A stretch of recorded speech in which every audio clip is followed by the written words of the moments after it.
കഴിഞ്ഞ ക്ലാസ്സിൽ നമ്മൾ ഇന്റർമോളിക്കുലർ ഫോഴ്സസിനെ പറ്റി പഠിച്ചിരുന്നു.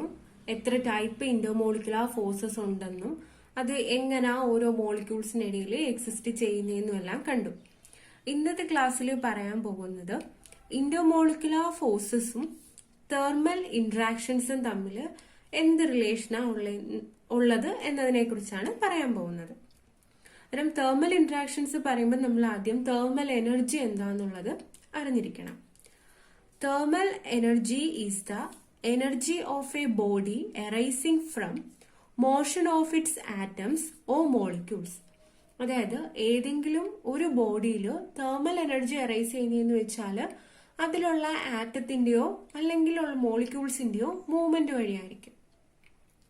കാര്യം പാർട്ടിക്കിൾസ് മൂവ് ചെയ്യുന്നതിന്റെ ഫലമായിട്ടാണ് നമുക്ക് ഒരു ബോഡിയിൽ തെർമൽ എനർജി ക്രിയേറ്റ് ചെയ്യപ്പെടുന്നത്, അല്ലെങ്കിൽ അതിന് ടെമ്പറേച്ചർ ഉണ്ടാവുന്നത് അതുകൊണ്ടാണ്. കാര്യം പാർട്ടിക്കിൾസ് ഏതെങ്കിലും ഒരു ബോഡി ടെമ്പറേച്ചർ പ്രൊഡ്യൂസ് ചെയ്യുന്നത് എങ്ങനെയാണ്, അത് വർക്ക് ചെയ്യുമ്പോഴാണ്.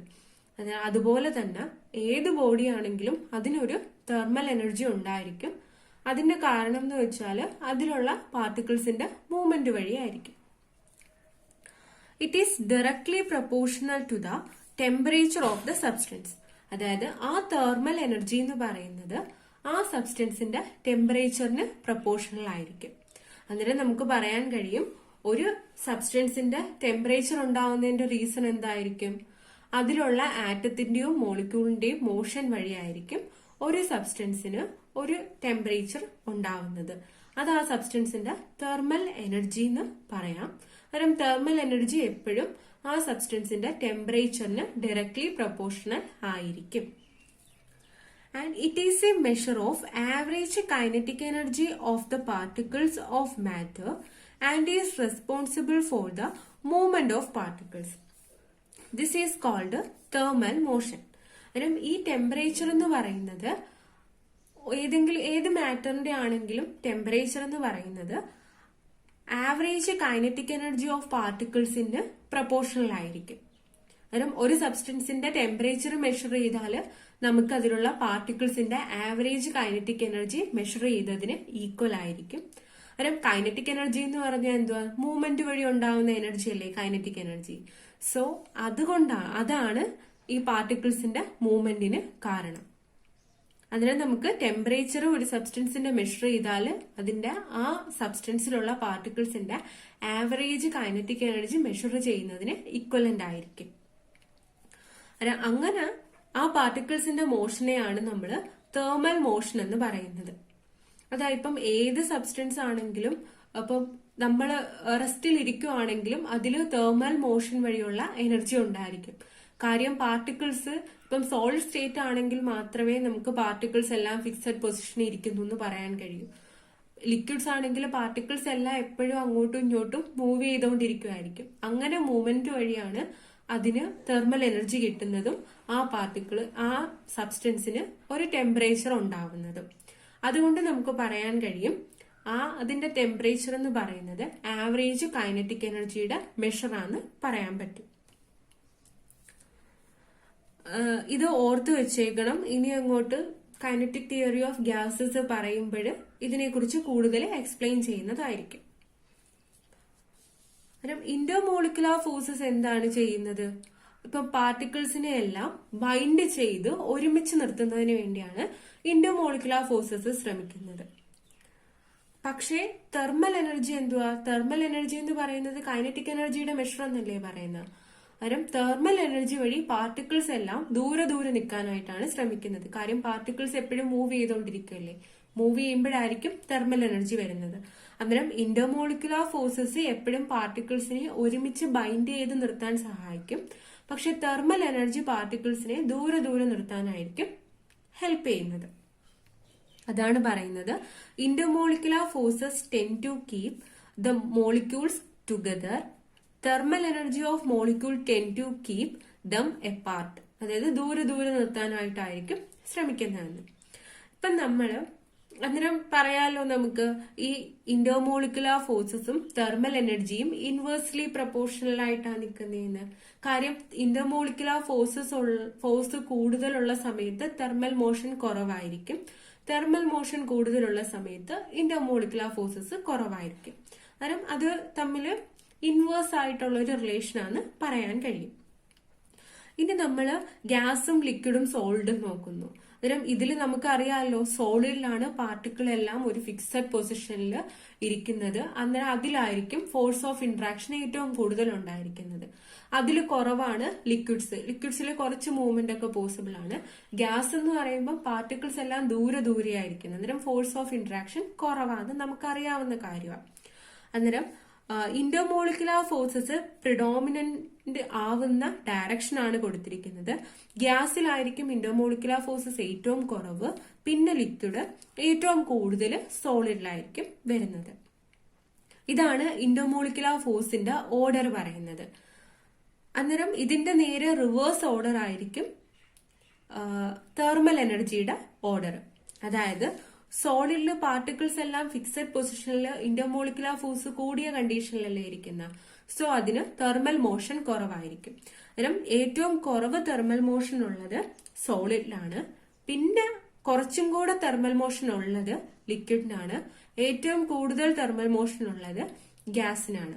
അന്നേരം പ്രിഡോമിനൻസ് ഓഫ് തെർമൽ എനർജിയുടെ ഡയറക്ഷനാണ് ഈ കൊടുത്തിരിക്കുന്നത്. കാര്യം ഇതിന്റെ നേരെ ഓപ്പോസിറ്റ് ഡയറക്ഷനല്ലേ ഇത്. അന്നേരം നമുക്ക് പറയാൻ കഴിയും ഇന്റർമോളിക്കുലർ ഫോഴ്സസ് കൂടുമ്പോൾ തെർമൽ ഇന്ററാക്ഷൻ കുറയുന്നു എന്ന് പറയാനായിട്ട് കഴിയും.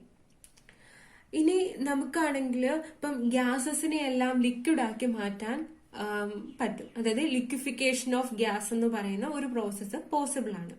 അന്നേരം ഗ്യാസിനെ നമുക്ക് ലിക്വിഫൈ ചെയ്യണമെങ്കിൽ നമ്മൾ അതിന്റെ പ്രഷർ കൂട്ടിയാൽ പാർട്ടിക്കിൾസ് എല്ലാം അടുത്ത് വരുമല്ലോ. അന്നേരം ആ ഒരു പ്രഷർ കൂട്ടുന്ന ഇത് കൊണ്ട് മാത്രം നമുക്ക് അതിനെ ലിക്വിഫൈ ചെയ്യാനായിട്ട് പറ്റത്തില്ല. അതുപോലെ തന്നെ അതിന്റെ ടെമ്പറേച്ചറും കുറയ്ക്കണം. കാര്യം ടെമ്പറേച്ചർ കുറച്ചാലല്ലേ പാർട്ടിക്കിൾസിന്റെ മൂവ്മെന്റ് കുറയ്ക്കാനായിട്ട് പറ്റൂ. അതുകൊണ്ട് നമുക്കൊരു ഗ്യാസിനെ ലിക്വിഡ് ആക്കി മാറ്റണമെങ്കിൽ ആദ്യം അതിനെ കൂള് ചെയ്യണം, എന്നിട്ട് അതിനെ കംപ്രസ് ചെയ്യണം. അന്നേരം കൂളിംഗും കംപ്രഷനും വഴി മാത്രമേ നമുക്ക് ഗ്യാസിനെ ലിക്വിഡ് ആക്കി മാറ്റാൻ കഴിയൂ. മെയിൻ ആയിട്ട് പെർമനന്റ് ഗ്യാസസ്, അതായത് ഹൈഡ്രജൻ, ഓക്സിജൻ, നൈട്രജൻ പോലുള്ള ഗ്യാസിനെയൊക്കെ ലിക്വിഡ് ഫോമിലോട്ട് നമുക്ക് കൺവേർട്ട് ചെയ്യണമെങ്കിൽ കൂളും ചെയ്യണം, അതുപോലെ തന്നെ കംപ്രസും ചെയ്യണം. അന്നേരം ഇതെന്താന്നുള്ളത് ഓർത്ത് വെച്ചേക്കണം. ഇത്രയുമാണ് ഇന്റർമോളിക്കുലർ ഫോഴ്സും അത് കണക്ക് തന്നെ തെർമൽ ഇന്ററാക്ഷനും അതിന്റെ റിലേഷൻ പറയുന്നത്.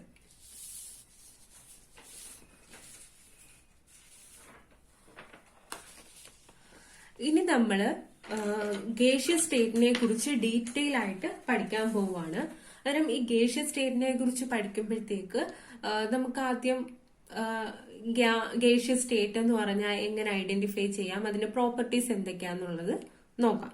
പിന്നെ നമ്മള് ഗ്യാസ് ലോസിനെ കുറിച്ച് പറയും, പിന്നെ ഐഡിയൽ ഗ്യാസ് ഇക്വേഷനെ കുറിച്ച് പറയും. അങ്ങനെ ഗേഷ്യസ് സ്റ്റേറ്റിന്റെ കുറെ പ്രോപ്പർട്ടീസും ഗ്യാസസ് ഒബേ ചെയ്യുന്ന ലോസ് എന്തൊക്കെയാണ് അതിനെയൊക്കെ കുറിച്ചാണ് ഇനി പറയാൻ പോകുന്നത്. First gaseous state. Gaseous state എന്ന് വെച്ചാൽ നമുക്ക് എന്ത് പറയാൻ കഴിയും?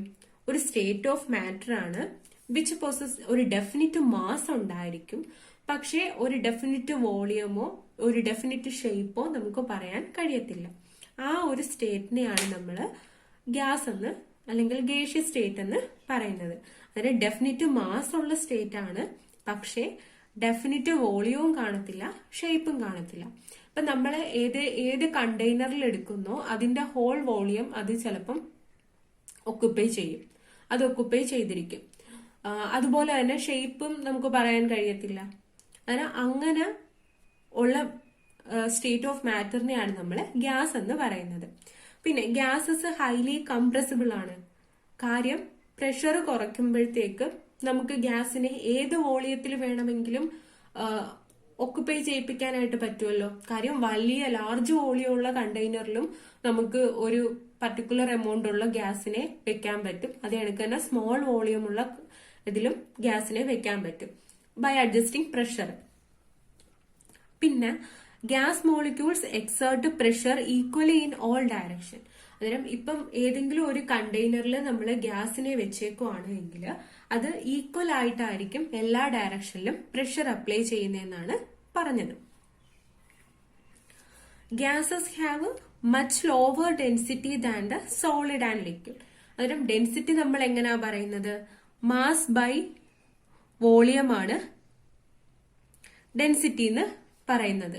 അന്നേരം മാസ് ഫിക്സഡ് ആണ്, പക്ഷെ വോളിയം വേരിയിങ് അല്ലേ. അന്നേരം ഒരു ലാർജ് വോളിയം ഉള്ള ഒരു ഇതാണ് എടുക്കുന്നതെങ്കിൽ നമുക്ക് ഈ ഡെൻസിറ്റി വളരെ കുറവായിട്ടല്ലേ കിട്ടുന്നത്. കാര്യം ഡിനോമിനേറ്ററിന്റെ വാല്യൂ കൂടുമ്പം നമുക്ക് ഓവറോൾ വാല്യൂ കുറഞ്ഞല്ലേ വരുന്നത്. സോ ഗ്യാസ് എന്ന് പറയുന്നത് ലോവർ ഡെൻസിറ്റി ആയിരിക്കും. സോളിഡിനെക്കാളും ലിക്വിഡിനെക്കാളിയൊക്കെ ലോ ഡെൻസിറ്റി ഉള്ള ഒരു സ്റ്റേറ്റ് ആണ് ഗേഷ്യസ് സ്റ്റേറ്റ് എന്ന് പറയുന്നത്. പിന്നെ force of interaction between the gas molecules R negligible. കാര്യം ഗ്യാസ് മോളിക്യൂൾസ് ഒക്കെ നമ്മൾ ഇപ്പം ഒരു കണ്ടെയ്നർ എടുക്കുന്നു, ആ കണ്ടെയ്നറിൽ ഒരു ഗ്യാസ് ഫില്ല് ചെയ്തിട്ടുണ്ടെങ്കിൽ മോളിക്യൂൾസ് ഒക്കെ ഇങ്ങനെ ദൂരെ ആയിട്ടായിരിക്കും കാണുന്നത് ഗ്യാസ് ആവുമ്പം. സോ ഈ പാർട്ടിക്കിൾസ് തമ്മിലുള്ള ഡിസ്റ്റൻസ് കൂടുമ്പോഴത്തേക്ക് ഫോഴ്സ് ഓഫ് ഇന്ററാക്ഷൻ കുറയുന്നു എന്ന് പറയത്തില്ലേ. അതുകൊണ്ട് നമുക്ക് പറയാൻ കഴിയും ഈ ഗ്യാസ് മോളിക്യൂൾസ് തമ്മിലുള്ള ഫോഴ്സ് ഓഫ് ഇന്ററാക്ഷൻ നെഗ്ലിജിബിൾ ആണെന്ന് പറയാൻ കഴിയും. ഇതൊക്കെയാണ് നമുക്ക് ഗേഷ്യസ് സ്റ്റേറ്റ് എന്ന് പറഞ്ഞാൽ ആദ്യം മനസ്സിലാവുന്ന കുറെ കാര്യങ്ങൾ. ഡെഫിനിറ്റ് മാസ് കാണത്തില്ല, ഡെഫിനിറ്റ് മാസ് ഉണ്ടായിരിക്കും, പക്ഷെ വോളിയവും ഷേപ്പും കാണത്തില്ല. കംപ്രസ് ചെയ്യാൻ പറ്റും, അത് ഏതെങ്കിലും ഒരു കണ്ടെയ്നറിൽ എടുത്താൽ ഈക്വൽ ഡയറക്ഷനിലായിരിക്കും പ്രഷർ എക്സേർട്ട് ചെയ്യുന്നത്. ഡെൻസിറ്റി വളരെ കുറവായിരിക്കും. ഇന്റർമോളിക്കുലർ ഫോഴ്സസ് നെഗ്ലിജിബിൾ ആയിരിക്കും. ഇതൊക്കെയാണ് നമുക്ക് ഗേഷ്യസ് സ്റ്റേറ്റിനെ പറ്റി അറിയാവുന്ന ബേസിക് ആയിട്ടുള്ള കാര്യങ്ങൾ. ഇനി നമ്മൾ ഗ്യാസ് ലോസിനെ കുറിച്ച് പറയാൻ പോവുകയാണ്. അതായത് ഗ്യാസ് ലോസ് എന്ന് വെച്ചാൽ the quantitative relationship of a gas. ഒരു ഗ്യാസിന്റെ കുറച്ച് ക്വാണ്ടിറ്റേറ്റീവ് റിലേഷൻഷിപ്പിനെ കുറിച്ച് പറയുവാണ്. അതിൽ പ്രഷർ, വോളിയം, ടെമ്പറേച്ചർ. അന്നേരം പ്രഷർ, വോളിയം, ടെമ്പറേച്ചർ ഇതിന്റെ ഒരു ഗ്യാസിന്റെ പ്രഷറും വോളിയവും ടെമ്പറേച്ചറും തമ്മിലുള്ള റിലേഷൻഷിപ്സ് പറയുന്ന ലോയിനെ പറയുന്ന പേരാണ് ഗ്യാസ് ലോസ് എന്ന് പറയുന്നത്. അന്നേരം കുറെ ഗ്യാസ് ലോസ് ഉണ്ട്. അന്നേരം ബോയിൽസ് ലോ ഉണ്ട്, ചാൾസ് ലോ ഉണ്ട്, അവഗാഡ്രോസ് ലോ ഉണ്ട്, ഗേലുസാസ് ലോ ഉണ്ട്. അങ്ങനെ കുറച്ച് ലോസ് ഉണ്ട്. അന്നേരം ഇനി ഓരോ ലോസും എന്താന്നുള്ളത് നോക്കണം. അന്നേരം ഈ ലോസ് പഠിക്കുമ്പോഴത്തേക്ക് ആ സ്റ്റേറ്റ്മെന്റ് അതേ കണക്ക് തന്നെ പഠിക്കണം. കാര്യം ഒരാൾ സ്റ്റേറ്റ് ചെയ്തിരിക്കുന്നില്ല, അന്നേരം അത് നമ്മളായിട്ട് മാറ്റം വരുത്താൻ പറ്റത്തില്ല. അതുകൊണ്ട് ആ സ്റ്റേറ്റ്മെന്റ് അതേ കണക്ക് തന്നെ നമ്മൾ പഠിച്ചിരിക്കണം. അന്നേരം ഫസ്റ്റ് ലോ നോക്കാം. ഫസ്റ്റ് ലോ ആണ് ബോയിൽസ് ലോ. അന്നേരം റോബർട്ട് ബോയിൽ എന്ന് പറയുന്ന സയന്റിസ്റ്റ് ആണ് ഈ ബോയിൽസ് ലോ പ്രപ്പോസ് ചെയ്തത്. അന്നേരം ബോയിൽസ് ലോ എന്ന് വെച്ചാൽ ഒരു ഗ്യാസിന്റെ പ്രഷറും വോളിയവും എങ്ങനെ റിലേറ്റ് ചെയ്തിരിക്കുന്നു at A constant temperature. Temperature constant ആക്കി വെച്ചിട്ട് ഒരു ഗ്യാസിന്റെ പ്രഷറും വോളിയവും തമ്മിലുള്ള റിലേഷൻ എങ്ങനെയാന്നുള്ളതാണ് ബോയിൽസ് ലോ പറയുന്നത്. അന്നേരം പ്രഷർ വോളിയം റിലേഷനെയാണ് നമ്മൾ ബോയിൽസ് ലോ എന്ന് പറയുന്നത്. അന്നേരം പ്രഷറും വോളിയവും മാത്രം പറയുന്നതുകൊണ്ട് ടെമ്പറേച്ചർ നമ്മൾ കോൺസ്റ്റന്റ് ആയിട്ട് എടുക്കുന്നു. അന്നേരം ബോയിൽസ് ലോ പറയുന്നതെന്ന് വെച്ചാൽ boils law States that at constant temperature the pressure of A fixed amount of gas varies inversely with its volume.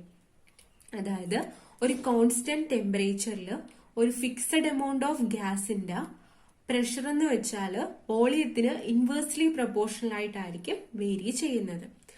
അതിന്റെ മാത്തമാറ്റിക്കൽ ഫോം ആണ് എഴുതിയിരിക്കുന്നത് P പ്രൊപ്പോർഷണൽ ടു 1/V.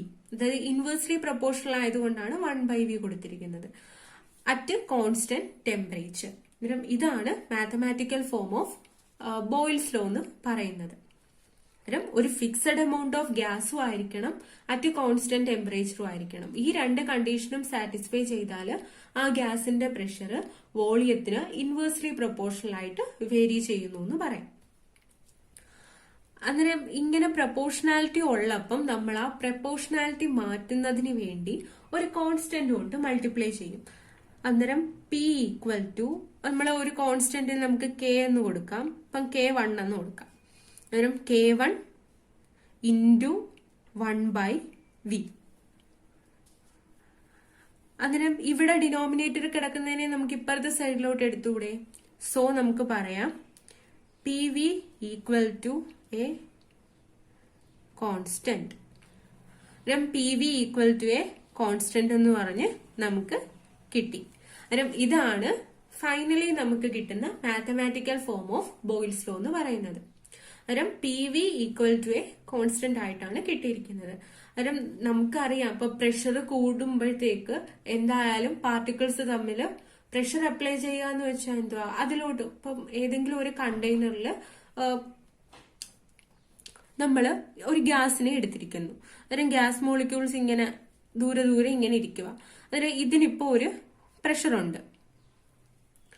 അന്നേരം ഇതിലേക്ക് ഇപ്പം ഇതിനൊരു ഏതെങ്കിലും ഒരു വാല്യൂ പ്രഷർ 180 280 അങ്ങനെ ഏതെങ്കിലും ഒരു പ്രഷർ വാല്യൂ ഉണ്ടായിരിക്കും. അന്നേരം ഇതിനിപ്പോ ഒരു പർട്ടിക്കുലർ വോളിയവും ഉണ്ടായിരിക്കും.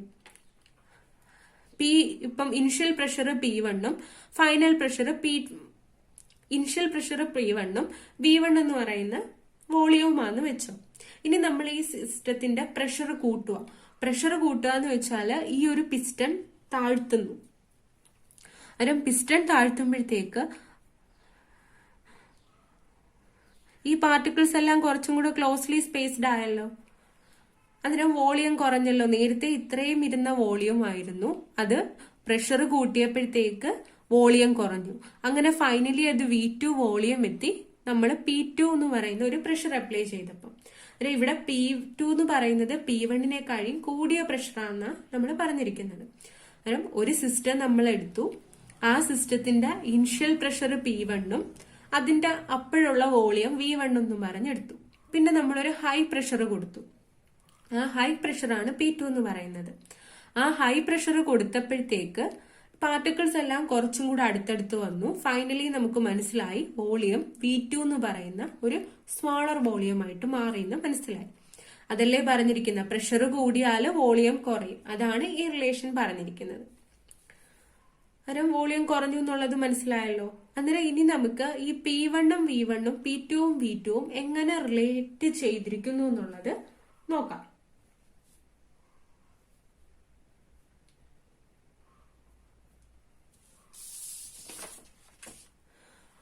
അതാണ് പറയുന്നത്, if P1 is the pressure at a volume V1 and P2 is the pressure at volume V2, according to Boyle's law നമുക്ക് എഴുതാം P1 V1 equal to P2 V2 എന്ന് പറഞ്ഞ് എഴുതാനായിട്ട് പറ്റും. P1 V1 equal to P2 V2 എന്ന് പറഞ്ഞ് നമുക്ക് എഴുതാൻ പറ്റും. ഈ ഇക്വേഷൻ പഠിച്ചു വെച്ചേക്കണം. നമുക്ക് പ്രോബ്ലംസ് ചോദിക്കും, അന്നേരം അത് ചെയ്യാനായിട്ട് പഠിച്ചു വെച്ചേക്കണം. നമ്മൾ PV equal to a constant എന്നല്ലേ പറയുന്നത്. അത് കണക്ക് അന്നേരം ഈ സിസ്റ്റം നമ്മൾ ചെയ്യുമ്പം P1 V1 equal to A കോൺസ്റ്റന്റും കിട്ടും, P2 V2 equal to A കോൺസ്റ്റന്റും കിട്ടും. അങ്ങനെ നമുക്ക് ലാസ്റ്റ് എഴുതാൻ കഴിയും P1 V1 equal to P2 V2 എന്ന് എഴുതാൻ പറ്റും.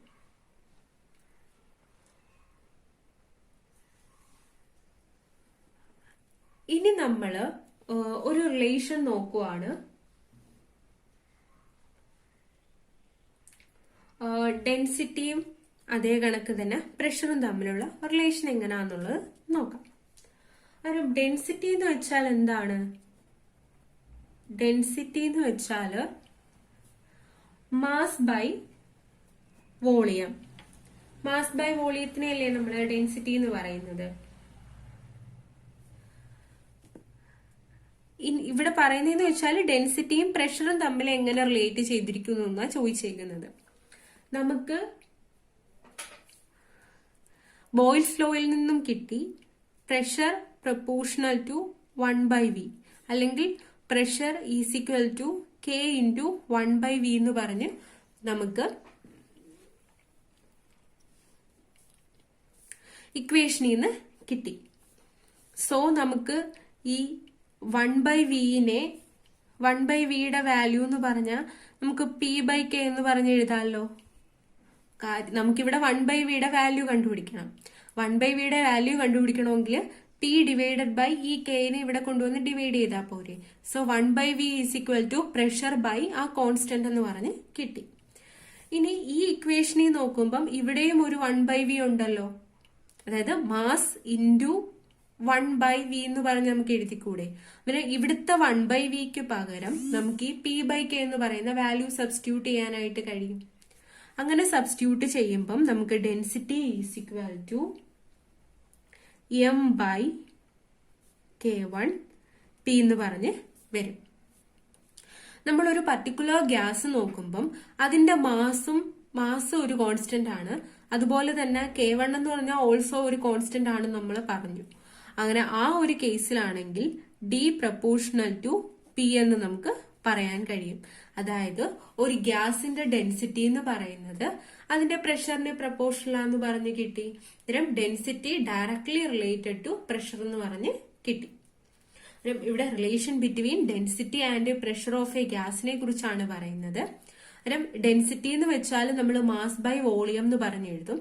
നമുക്ക് ബോയിൽസ് ലോയിൽ നിന്ന് കിട്ടി. പ്രഷർ എന്ന് വെച്ചാൽ ഇൻവേഴ്സ്ലി പ്രപ്പോർഷണൽ ടു വോളിയം ആണ്. സോ P ഈക്വൽ ടു ഒരു constant K1 into 1/V. So 1/Vയുടെ വാല്യൂ നമുക്ക് P/K1 എന്ന് പറഞ്ഞ് എഴുതാം. ഇനി ഡെൻസിറ്റിയുടെ ഇക്വേഷനിലും 1/V ഉണ്ടല്ലോ. അതിന് പകരം നമ്മൾ ഇപ്പം കിട്ടിയ ഈ P/K1 എന്ന് പറയുന്ന വാല്യൂ സബ്സ്റ്റിറ്റ്യൂട്ട് ചെയ്തു. സബ്സ്റ്റിറ്റ്യൂട്ട് ചെയ്യുമ്പോഴത്തേക്കും ഇവിടെ നോക്കുമ്പം മാസ് ഓഫ് എ ഗ്യാസ് എന്ന് പറയുന്നത് ഒരു കോൺസ്റ്റന്റ് വാല്യൂ ആണ്. സിമിലർലി K1 ഓൾസോ കോൺസ്റ്റന്റ് ആണ്. അന്നേരം നമുക്ക് പറയാൻ കഴിയും ഡെൻസിറ്റി ഓഫ് എ ഗ്യാസ് എന്ന് പറയുന്നത് directly proportional to pressure of the gas ആണെന്ന് പറയാൻ കഴിയും. ഇതാണ് ഡെൻസിറ്റിയും പ്രഷറും തമ്മിലുള്ള റിലേഷൻ. ഇനി നമ്മൾ രണ്ട് ഗ്രാഫ് കൺസിഡർ ചെയ്യാൻ പോവാണ്. ഈ ബോയിൽസ് ലോയുടെ രണ്ട് ഗ്രാഫ് എങ്ങനെ ഗ്രാഫ് പ്ലോട്ട് ചെയ്യുന്നതെന്നുള്ളത് നോക്കാം. അന്നേരം ഇവിടെ എന്ന് വെച്ചാല് പ്രഷറും അതുപോലെ തന്നെ വോളിയവും തമ്മിലുള്ള ഗ്രാഫിനെയാണ് നമ്മൾ പറയുന്നത് അറ്റ് കോൺസ്റ്റന്റ് ടെമ്പറേച്ചർ. അങ്ങനെ കോൺസ്റ്റന്റ് ടെമ്പറേച്ചറിൽ നമ്മൾ പ്ലോട്ട് ചെയ്യുന്ന ഗ്രാഫിനെയാണ് ഐസോതേർംസ് എന്ന് പറയുന്നത്. അന്നേരം constant temperature graphs are called isotherms. നമ്മൾ ബോയിൽസ് ലോയ്ക്ക് വരയ്ക്കുന്ന ഗ്രാഫ് എല്ലാം ഐസോതേർംസ് ആണെന്ന് പറയാൻ കഴിയും. കാര്യം ടെമ്പറേച്ചർ ചേഞ്ച് ചെയ്യുന്നില്ല. ഇപ്പൊ നമ്മള് പ്രഷറും വോളിയവും തമ്മിലുള്ള ഗ്രാഫാണ് കൺസിഡർ ചെയ്യുന്നത്. അന്നേരം പ്രഷറും വോളിയവും തമ്മിലുള്ള ഗ്രാഫ് നോക്കുമ്പോഴത്തേക്ക് അത് ഈ ഒരു ഫോർമാറ്റിലായിരിക്കും നമുക്ക് കിട്ടുന്നത്. ഇതൊരു പർട്ടിക്കുലർ ടെമ്പറേച്ചറിലുള്ള ഗ്രാഫ് ആയിരിക്കും. ഇപ്പം T1 എന്ന് പറയുന്ന ഒരു ടെമ്പറേച്ചറിലുള്ള ഗ്രാഫാണ് നമുക്ക് ഇങ്ങനെ കിട്ടിയത്. ഇപ്പം T2 ടെമ്പറേച്ചർ നോക്കുവാണെങ്കിൽ ഇങ്ങനെ ആയിരിക്കും കിട്ടുന്നത്. ഇപ്പം T3 വേറൊരു ടെമ്പറേച്ചർ നോക്കുവാണെങ്കിൽ ഇങ്ങനെ കിട്ടും. ഇവിടെ നമുക്ക് പറയാൻ കഴിയും T3 ആണ് വലിയ ടെമ്പറേച്ചർ, T2, T1. അതുപോലെ ടെമ്പറേച്ചർ കൂടുന്നതിനനുസരിച്ച് ഇങ്ങനെ പൊക്കൊണ്ടേയിരിക്കും. ഇതാണ് PV ഗ്രാഫ് എന്ന് പറയുന്നത്. നമ്മുടെ ബോയിൽസ് ലോയുടെ PV ഗ്രാഫ് എങ്ങനെ വരയ്ക്കാന്ന് ചോദിച്ചാൽ ഈ ഒരു ഫോർമാറ്റിലായിരിക്കും PV ഗ്രാഫ് വരയ്ക്കുന്നത്. ഈ കോൺസ്റ്റന്റ് ടെമ്പറേച്ചറിൽ പ്ലോട്ട് ചെയ്യുന്ന ഗ്രാഫിനെ നമ്മൾ ഐസോതേർംസ് എന്നാണ് പറയുന്നത്. അന്നേരം T1 എന്ന് പറയുന്ന ഫസ്റ്റ് ഒരു ടെമ്പറേച്ചർ നമ്മൾ എടുത്തു. ആ ടെമ്പറേച്ചറിൽ നമ്മൾ പ്ലോട്ട് ചെയ്തപ്പോഴാണ് ഈ ഒരു ഫോർമാറ്റിൽ ഗ്രാഫ് കിട്ടിയത്. ദെൻ T2 എന്ന് പറയുന്ന അടുത്തൊരു ഹയർ ടെമ്പറേച്ചർ എടുത്തു. അതിൽ വരച്ചപ്പം ഇങ്ങനെ ഫോർമാറ്റിൽ കിട്ടി. അടുത്ത T3.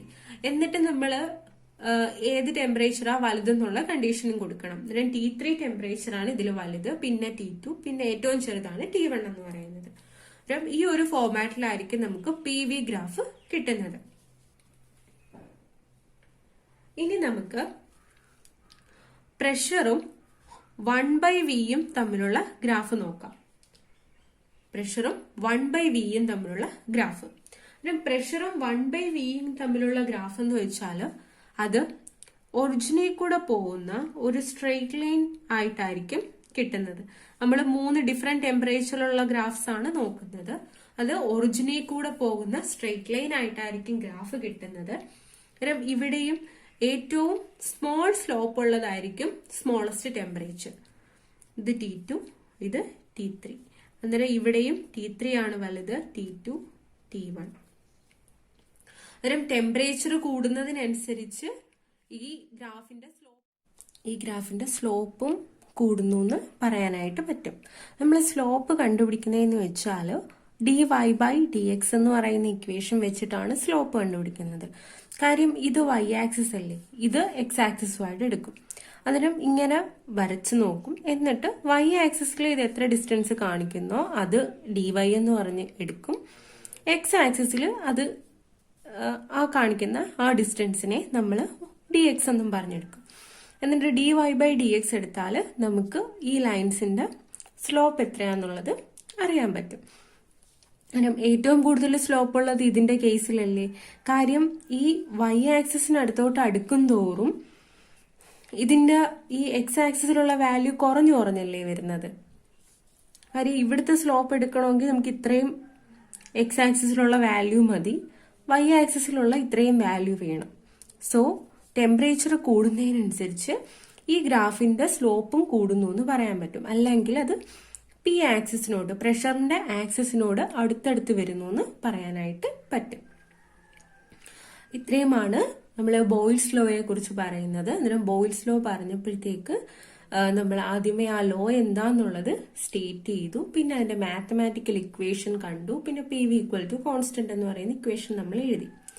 പിന്നെ രണ്ട് ഡിഫറെന്റ് പ്രഷറും അതേ കണക്ക് തന്നെ വോളിയവും തന്നിരുന്നാൽ എങ്ങനായിരിക്കും പി വി റിലേഷൻ വരുന്നതെന്നുള്ളത് കണ്ടു. P1 V1 is equal to P2 V2. അത് നമുക്ക് പ്രോബ്ലം ചെയ്യുന്നതിന് വേണ്ടി യൂസ് ചെയ്യാൻ പറ്റും. ഏതെങ്കിലും 3 ക്വാണ്ടിറ്റി തന്നിരിക്കും, 4ാമത്തെ ക്വാണ്ടിറ്റി കണ്ടുപിടിക്കുന്നതിന് വേണ്ടി. പിന്നെ നമ്മൾ പ്രഷറും ഡെൻസിറ്റിയും തമ്മിലുള്ള റിലേഷൻ കണ്ടു. അന്നേരം അതിൽ പറയുന്നതെന്ന് വെച്ചാൽ density of a gas directly proportional to pressure ആണ് പറയുന്നത്. അന്നേരം അതിന്റെ ഡെറിവേഷൻ എങ്ങനെയാന്നുള്ളത് കണ്ടു. പിന്നെ നമ്മൾ ആ ഗ്രാഫ് പ്ലോട്ട് ചെയ്തു. 2 ഗ്രാഫ് ഉണ്ട്, പി വേഴ്സസ് വി ഗ്രാഫും ഉണ്ട്, പി വേഴ്സസ് 1/vയുടെ ഗ്രാഫും ഉണ്ട്. അന്നേരം ഗ്രാഫ് എങ്ങനെ വരുന്നു എന്നുള്ളത് നോക്കി വെച്ചേക്കണം. ടെമ്പറേച്ചറിനനുസരിച്ച് ഗ്രാഫിന്റെ വ്യത്യാസവും മനസ്സിലാക്കിയിരിക്കണം. ഇതിനെ ഐസോതേർം എന്നായിരിക്കും നമ്മൾ പറയുന്നത്.